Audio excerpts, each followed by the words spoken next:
Saya sempat dipersekusi FPI dengan kata-kata yang saya bilang ini provokatif, ini nggak bisa. Islam tidak mengajarkan seperti ini. Kalau proyek ijazah palsu ini sukses, mereka menjadikan Pak Jokowi pesakitan di pengadilan. Mereka menyerang Pak Jokowi, tapi ujung-ujungnya mereka ingin menjatuhkan Prabowo. Berarti narasi mereka bahwa mereka mencintai Prabowo itu bullshit. Saya ini pengikut awal-awal mula HTI berdiri, HTI, FPI, PKS itu saya awal-awal mula saya ada di situ. FPI, HTI itu terafiliasi dengan pihak-pihak luar. Nah itu mereka jadi berubah. Di pihak luar ini maksudnya di luar negeri? Luar negeri. Ada yang membiayai dari luar negeri? Ada yang membiayai dari luar negeri.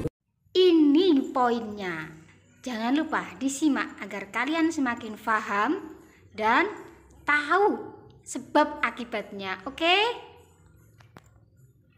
Nah, karena dulu saya ini pengikut awal-awal mula HTI berdiri, HTI, FPI, PKS itu saya awal-awal mula saya ada di situ. Tahan dulu yang itu. Tadi lanjut dulu yang Pak Ahok ini. Biar kita terpisah nih Pak Ahok HTI. dulu ya. Oke, Pak Ahok dulu ini. Karena HTI ini kan ya, seru nih. Seru nih. Oke. Jadi waktu itu karena Pak Jokowi mantan gubernur Jakarta, wakilnya itu Pak Ahok, sehingga kan dilanjutkan dengan Pak Ahok. Nah dalam hal ini karena saya mendukung Presiden Bapak Jokowi, sehingga otomatis saya mendukung Pak Ahok.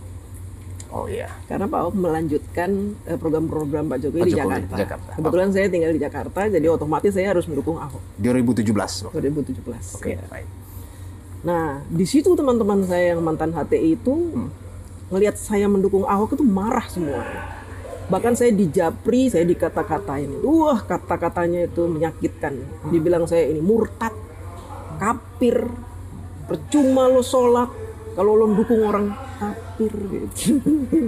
Udah setiap hari itu udah caci maki itu. Tapi kuat menghadapi itu. Saya nggak peduli karena saya pikir mendukung Ahok itu sebuah perjuangan. Kenapa saya bilang sebuah perjuangan? Selama puluhan tahun saya tinggal di Jakarta, belum pernah saya menemukan seorang pemimpin seperti Pak Ahok ketegasannya. Belum pernah saya bertemu seperti itu.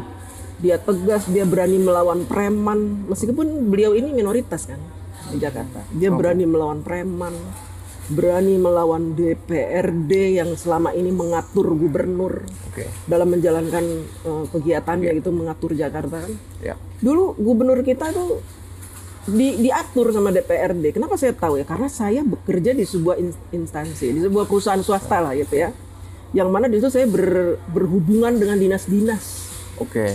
Ya, dinas-dinas. Kemudian saya juga kenal beberapa orang lah di situ ya. Kepala dinas saya kenal. Nah di situ saya tahu cerita banyak tentang gubernur-gubernur kita. Dari era Pak Soeharto sampai era Bapak Jokowi, Ahok saya tahu semua. Kinerja mereka saya tahu. Dan ketika Pak Jokowi dan Pak Ahok memimpin Jakarta, udah saya awalnya saya nggak peduli dengan politik. Saya dulu kerjanya nyari duit. Kerja saya nyari duit. Ketika Pak Jokowi hadir dengan Pak Ahok merubah birokrasi yang ada di Jakarta, saya langsung ini kayaknya saya harus nyemplung nih di politik nih. Karena saya punya banyak cerita tentang pemimpin sejarah Jakarta. Perjuangannya. Sejarah ini saya punya banyak cerita. Jadi saya harus kemukakan ini. Supaya banyak orang yang memahami bagaimana cara memilih pemimpin yang baik seperti apa gitu. Nah, setelah Pak Ahok kan Pak Anies. Ya, gimana nih pengalaman dengan Pak Anies? Gimana ini? Jadi waktu kampanye Pak Ahok dengan Pak Anies itu luar biasa. Saya sempat dipersekusi FPI. Dipersekusi FPI. Didatengin sama orang-orang FPI ke kantor saya. Karena mereka nggak berhasil menemukan rumah saya, akhirnya datang ke kantor. Diintimidasi ya? Diintimidasi. Datang ke kantor. Mereka tahu kalau saya ini aktivis buruh. Aktivis buruh? Iya, saya kan salah satu pengurus SPSI Serikat Pekerja gitu. Jadi mereka kenal. Jadi mereka nemuin saya dengan dalih katanya ingin berbicara soal aksi buruh di tanggal 2 Mei gitu. Minta pendapat saya bagaimana. Di tahun berapa itu, Bu? Tahun 2017. 2017. Bagaimana pendapat saya, kan mereka tahu minta nasihat gitu. Telepon tuh arahan gitu. Ya udah saya terima. Ternyata mereka membawa pasukan, saya dipersekusi. Nggak membicarakan masalah buruh, tapi saya disuruh berhenti bermain medsos. Dijebak ya, Ibu? Dijebak saya. Kurang ajar emang. Kira-kira siapa waktu itu yang Nah, udahlah. boleh disebut inisial aja gitu. Jadi gini, mereka itu hanya pion-pion aja, mungkin diperintahkan oleh orang-orang HTI, FPI untuk membungkam saya gitu. Jadi didatangkanlah itu orang-orang. Waktu itu kan FPI sama HTI masih hidup ya sebelum Luar biasa ganas mereka itu. Dan saya nggak peduli, saya nggak takut walaupun mereka teman-teman saya dulu satu tablik akbar satu ini. Berapa lama Ibu bergabung bersama FPI sama Lumayan HTI? lama dari 2004 sampai 2011. Bersama FPI. Bersama FPI, HTI saya bahkan ikut yang namanya demo turunkan harga BBM di era SBY bersama Habib Rizik. Oke, di tahun 2008. 2010. 2010. Oke. Demo turunkan BBM bersama Habib Rizik. Paling depan ya? Saya paling depan. Tapi ada videonya. Udah hilang. Udah hilang ya. Fotonya mungkin ada ya, tapi ya memang waktu spirit ya belum terkontaminasi ketika untuk mengubah arah. Waktu itu HTI, politik. FPI itu masih bagus. Karena mereka Apa yang bagus dari FPI atau HTI yang menurut Ibu? sebenarnya mereka bagus awal-awal berdiri. Makanya kenapa saya mau bergabung, karena mereka bagus. Mereka cita-citanya tuh mulia gitu ya. Saya pikir cita-citanya mulia, mereka ingin menegakkan syariat Islam, ingin begini-begini ya. Nyatanya kesini di tahun 2012 saya mulai mengikuti salah satu seminar mereka, dan mereka sudah di situ udah mulai membuat selebaran untuk memprovokasi rakyat. Dengan kata-kata yang saya bilang ini provokatif, ini nggak bisa. Islam tidak mengajarkan seperti ini. Saya diberi selebaran segini, suruh dibagi-bagi ke jalanan gitu. Saya bilang ini nggak benar, dan saya robek-robek itu nggak saya bagi-bagi. Terus saya ikut seminar gitu dengan Provokatifnya PKS. itu apa Ya isi? isinya pemerintah kita ini gulingkan anak gitulah pokoknya. Siapa aja yang direncana masuk dalam daftar untuk Waktu digulingkan? itu kan masih eranya Bapak SBY. SBY. Ya tentu mau menggulingkan Pak SBY, membuat demo lah, kerusuhan, terus ada ya itu rasis ya, kata-kata rasis. Kristen begini ya gitulah, agama gitu, berbau-bau agama. Tapi saya bilang gini, Sentimennya tinggi. ajaran Islam itu tidak seperti ini gitu. Dan saya mulai kayak nggak srek nih, kalau begini saya nggak bisa ini. Saya harus, akhirnya saya mundur pelan-pelan. Saya keluar dari grup. Di grup pun sebelum saya keluar dari grup HTI dan FPI itu, saya tuh udah sering berdebat. Berdebat masalah ayat-ayat Al-Quran gitu, yang dia bilang masalah poligami itu poligami. Jangan-jangan Ibu juga jadi target poligami nih. Kalau poligami, saya debatnya kenceng gitu. Akhirnya saya, wah ini nggak bener nih, kamu kan muslim, gitu. Kamu kan muslimah, harusnya begini. Saya bilang, kalau di era Rasulullah, kenapa memang poligami itu kenceng? Karena di era zaman segitu kita butuh orang mengenal Islam dengan baik, makanya kita kawin-kawinin tuh orang Yahudi, orang Nasrani dinikahin. Janda-janda kita ini. Nah, kalau sekarang kamu nikah karena apa? Karena nafsu kan? Nah, saya gitu. Mereka ngamuk dulu. Terang-terangan Ibu bilang gitu ya? Ya terang-terangan, nggak usah munafik. Kalian itu nikah 4 itu karena kalian nafsu, dah itu. Mereka nggak bisa terima. Akhirnya saya di-kick. Udah akhirnya saya keluar gitu, menjauh. Nah, kemudian saya kenal Pak Ahok dan Pak Jokowi. Mencalonkan diri sebagai gubernur. Di situ saya nggak pilih.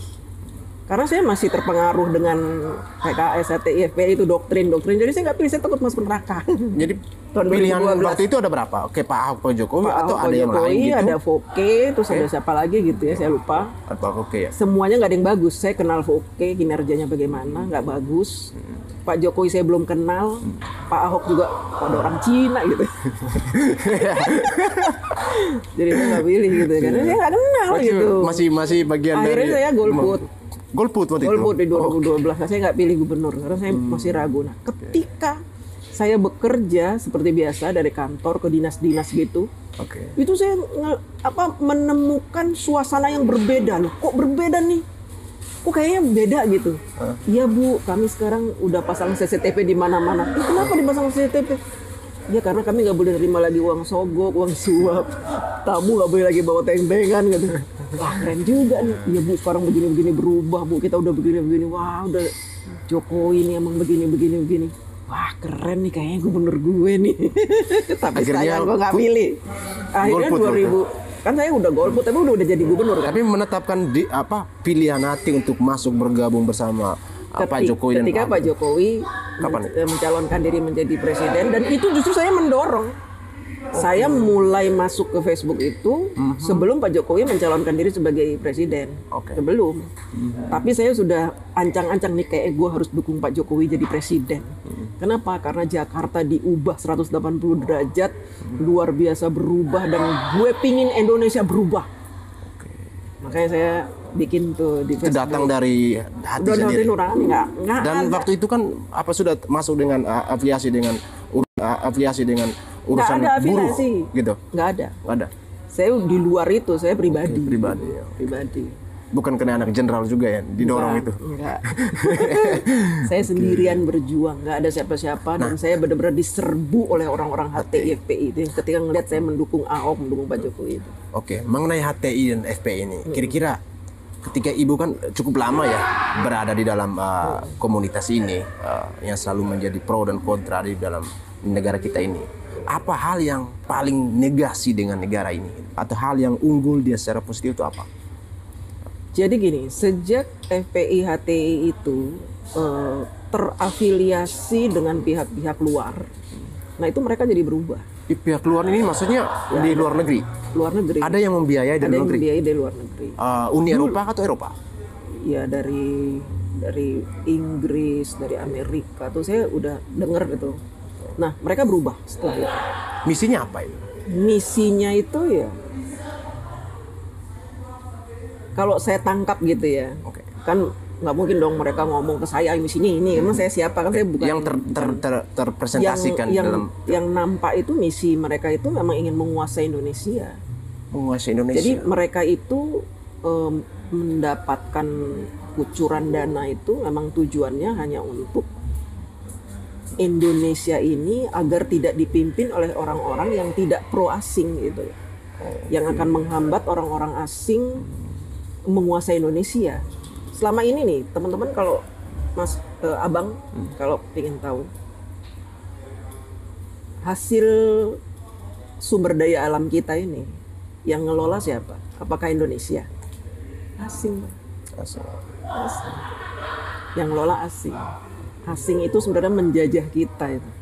Selama kepemimpinan Bapak Soeharto, Bapak SBY, dan tidak ada yang berani untuk mengusir mereka dari pengelolaan hasil bumi, nggak ada yang berani. Dan ketika Pak Jokowi itu benar-benar berperang, walaupun berperang sendirian. Karena apa? Di kiri kanan Pak Jokowi itu ternyata juga terafiliasi dengan orang-orang asing ini. Nah, organisasi HTI FPI itu dianggap bisa mewakili mereka, mempengaruhi suara rakyat Indonesia yang mayoritas Muslim. Segmentasinya lebih kepada Muslim. Teman-teman atau masyarakat Muslim ya. Gitu. Kalau mereka bisa menjual ayat-ayat atau apa, pasti nanti mereka akan didukung oleh umat Islam kan. Nah, ketika ada suara banyak mendukung FPI HTI yang dia ini kaki tangannya asing, otomatis asing dengan mudah tetap mencengkram Indonesia dengan mudah. Tapi sayangnya mereka ketemu Jokowi ini menghambat langkah-langkah FPI dan HTI. Tapi Pak Jokowi malah bilang antek asing. Nah, itu ya strategi mereka. Padahal mereka juga justru mereka yang memulai gitu. Betul. Dan yang mendukung mereka bukan dari Cina, yang mendukung Pak Jokowi dari Cina. Yang mendukung mereka dari Eropa. Makanya mereka bilang antek Cina. Karena memang Eropa dengan Cina juga kan perang dagangnya cukup sengit ya. Nah, ini sebenarnya yang memang harus terus-menerus diinformasikan kepada rakyat Indonesia. Hati-hati dengan kelompok-kelompok orang yang menjual agama ini. Dan di dunia ini kan jualan yang paling mahal itu, laris itu ya. Di Indonesia ini kenapa FPI HTI cepat berkembang? Karena mayoritas Muslim dan mereka gampang terdoktrin. Karena ini orang ini jualan agama. Dan kenapa Pak Jokowi membubarkan? Karena selama Pak Jokowi melawan orang asing ini terhambat juga oleh mereka. Karena mereka setiap Pak Jokowi ingin membuat sesuatu, ngerebut blok rokan misalkan, mereka tuh ntar ada demo ini gulingkan Jokowi. Ingat nggak? 2015 Pak Jokowi mau digulingkan, itu Pak Jokowi ingin merebut blok mana? Ya. Nah, tapi kan kabarnya kan sekarang nih Bu, mereka walaupun organisasinya udah dibubarkan, Tapi pergerakannya masih ada ini. Ini apa yang Ibu lihat? Kan teman-teman Ibu sekarang juga yang masih dikaitkan dengan kasus ijazahnya Pak Jokowi, beberapa ormas ataupun aliansi, baik di PIK, bahkan di jalan-jalan. Ini apa yang Ibu mau katakan ke mereka ini? Nah, ketika ormas mereka dibubarkan, double ormas ini dibubarkan. Double ormas. Double ormas ini dibubarkan. Mereka ini muncul dendam yang teramat sangat. Karena apa? Pertama, kucuran dana tidak ada lagi.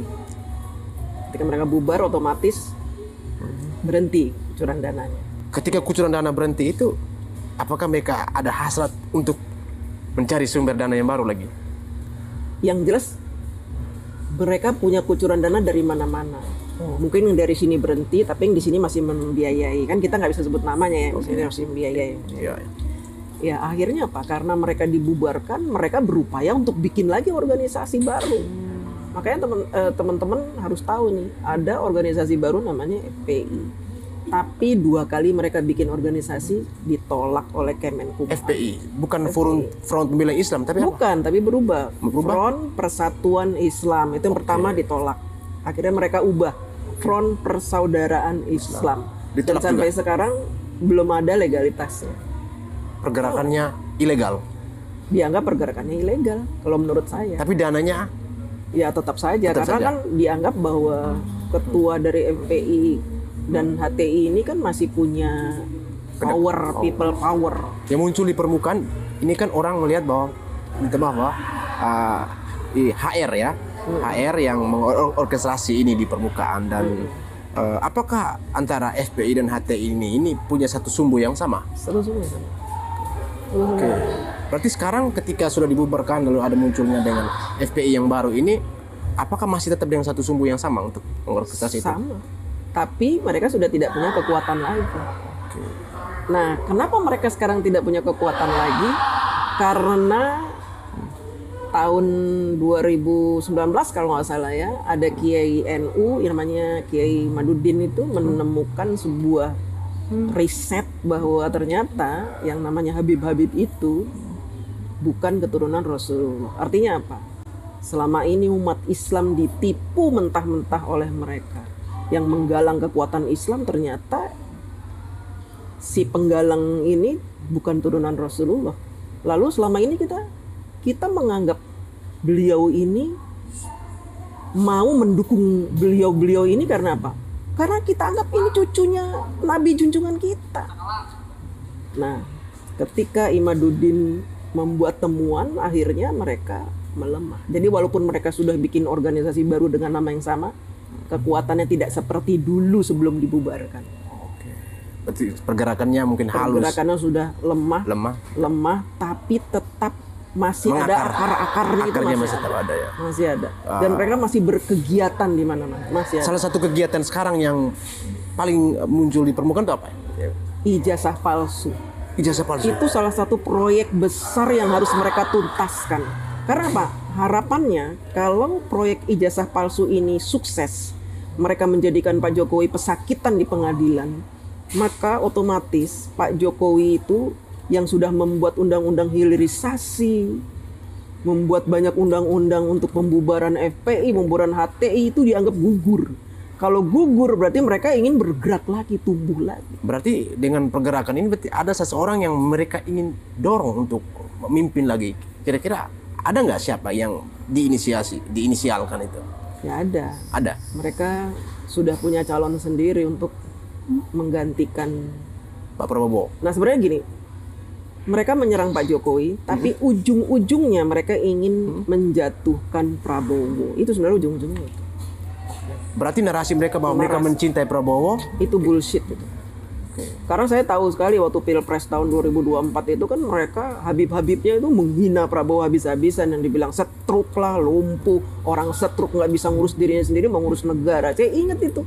Habib siapa itu yang ngomong gitu. Tapi sekarang udah ditarik Prabowo. Sekarang udah dirangkul Prabowo gitu. Jadi agak senyap gitu pembicaraan itu. Tapi track recordnya masih tetap ada. Tapi tetap saja mereka tidak ikhlas negara ini dipimpin oleh orang yang berkoalisi dengan yang menyebabkan ormas mereka bubar.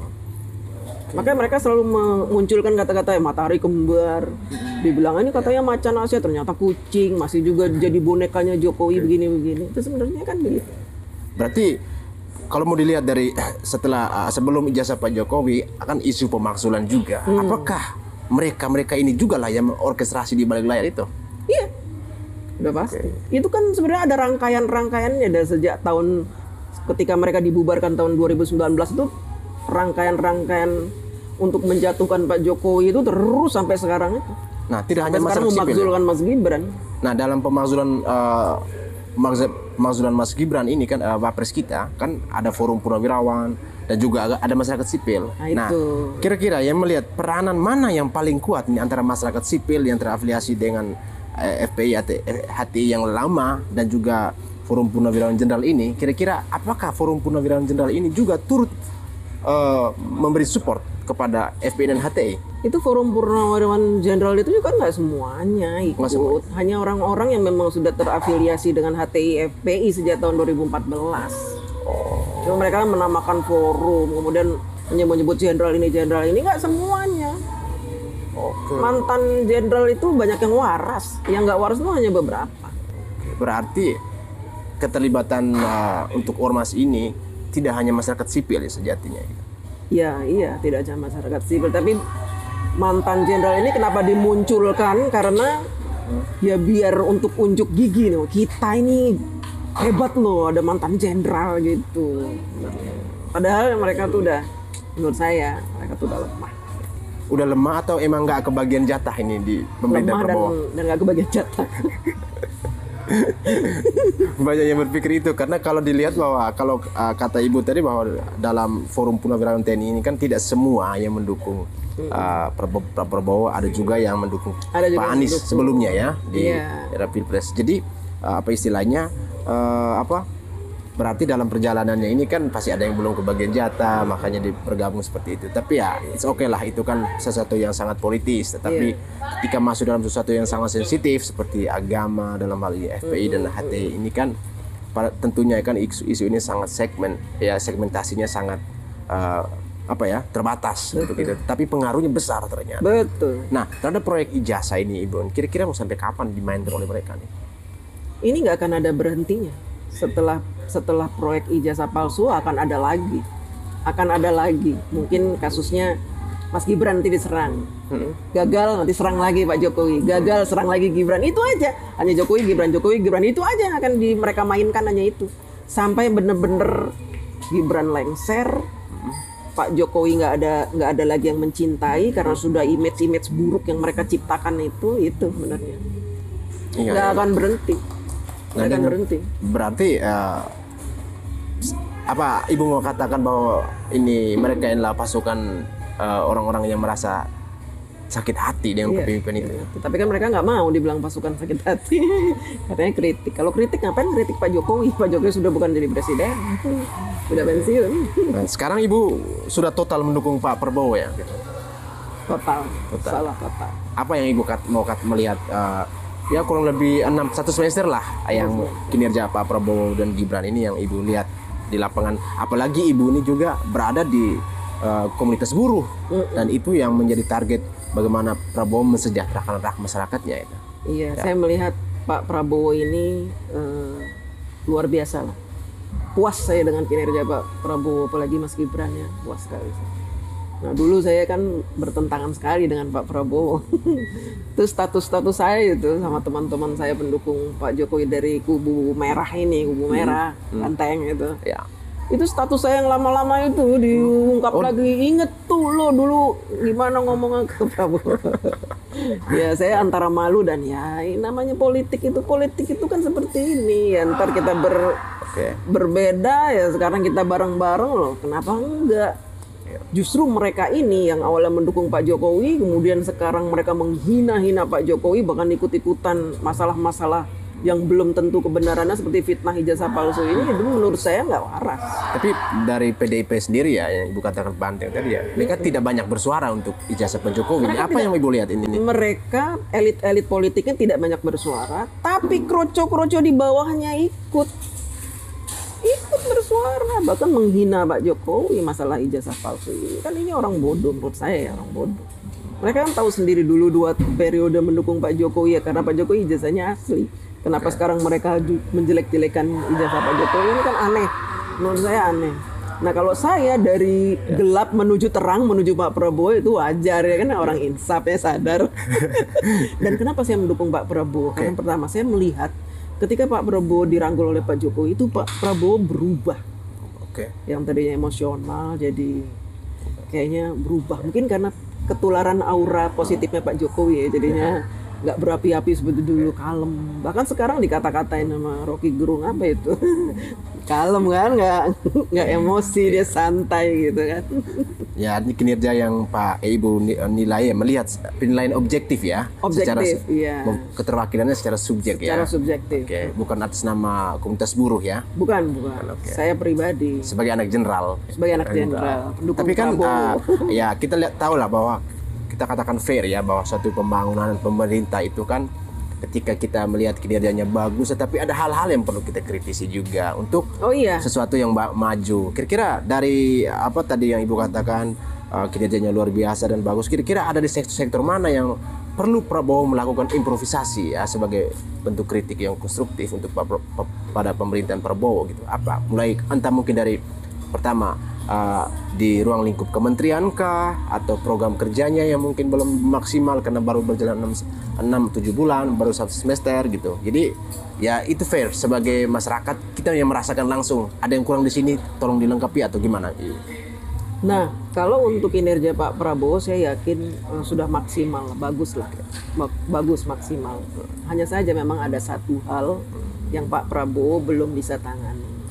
Pak Prabowo belum terjun langsung ke pekerjaannya menteri-menteri. Saya belum melihat itu. Nggak tahu ya kalau di mungkin rapat-rapat antar menteri mungkin Pak Prabowo nyinggung-nyinggung atau gimana, saya nggak paham. Cuman yang jelas, saya ada kasus nih, kasus pembayaran makan bergizi gratis ini bermasalah. Ini bermasalah. Nggak tahu deh udah dibahas atau belum di tempat Pak Prabowo, tapi benar-benar bermasalah. Permasalahannya itu catering yang menyediakan makan bergizi gratis itu yang belum menerima pembayaran. Sampai ada yang sudah 2 miliar belum dibayar. Nah mungkin ini bukan kesalahan Pak Prabowo, karena Pak Prabowo pasti memerintahkan menteri-menterinya untuk membayar gitu kan. Cuman kan memang ini ketika uang dari negara itu dicairkan untuk dibayar ke catering, itu kan melalui birokrasi yang berlapis-lapis. Nah ini yang harus dipangkas birokrasinya. Mungkin Pak Prabowo belum melihat ke birokrasi menurut saya. Dari segi birokrasi ya. Birokrasi Pak Prabowo harus. Tapi dikabarkan juga bahwa di dalam ruang lingkup kementerian itu juga kan ada tarik ulur juga, positif dan negatif, yang artinya kelihatan juga ada beberapa menteri yang mungkin tidak bercocok gitu, atau ada menteri-menteri yang udah mulai jalan sendiri ini. Bagaimana Ibu melihat nih? Nah saya juga ngelihat kan menteri-menteri yang ditunjuk Pak Prabowo itu sebagian besar itu menteri-menteri yang belum berpengalaman menjadi menteri, belum bisa melihat secara keseluruhan Indonesia seperti apa, karakternya di pemerintahan seperti apa. Jadi memang banyak kekacauan di sana sini. Kalau menteri-menteri yang sudah lama mungkin mereka udah pengalaman seperti Pak Mentan, udah pengalaman kan dari tahun berapa itu Pak Mentan itu. Jadi bisa ditangani masalah-masalah yang ada di pertanian. Kalau untuk menteri-menteri yang lain seperti perumahan, seperti ini kan baru menteri-menteri. Jadi memang mereka harus kayaknya sekarang ini di semester pertama ini mereka masih belajar menjajaki. Jadi kalau ada kesalahan di sana sini menurut saya wajar. Wajar ya. Artinya bisa diperbaiki untuk diimprovisasi. Bisa diperbaiki. Terakhir ini Ibu, apa yang mau katakan terhadap orang-orang yang masih berada dalam ruang lingkup HTI dan FPI ini sebagai anak jenderal? Jadi begini, Indonesia ini saat ini sedang menuju ke titik emas sebenarnya ya. Pak Jokowi sudah membuat landasan yang bagus buat Indonesia. Pak Prabowo melanjutkan untuk membangun bangunan yang megah buat negara Indonesia. Sebaiknya orang-orang FPI, HTI sudahi saja dendamnya. Kalau memang kalian punya niat baik untuk bangsa ini, seharusnya kalian itu tidak membuat keonaran, nggak membuat keonaran dari langkah-langkah yang Pak Prabowo sedang jalankan saat ini untuk menjadikan Indonesia negara yang dikdaya, makmur, sejahtera. Kalau memang kalian tidak suka dengan pemerintahan Bapak Prabowo, ya silakan saja. Kalian kan ada tuh negara Suriah itu yang kayaknya itu ya perlu dikembangin, ya silahkan aja kalian pindah ke Suriah, nggak usah ganggu Indonesia. Karena apa? Kalian bergerak ingin mengganggu Prabowo Gibran, kami pun anak bangsa pribumi dengan siaga akan membela pemerintah yang sah. Baik, terima kasih banyak Ibu, terima kasih waktunya.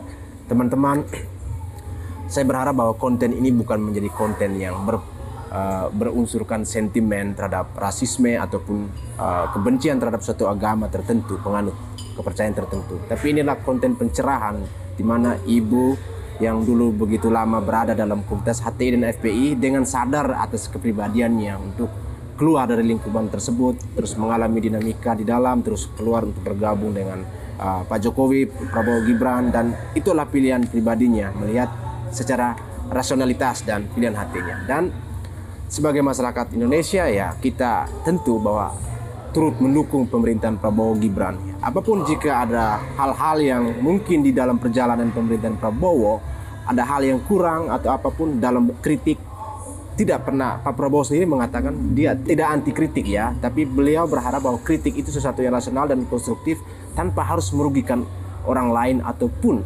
lebih kepada subjektif.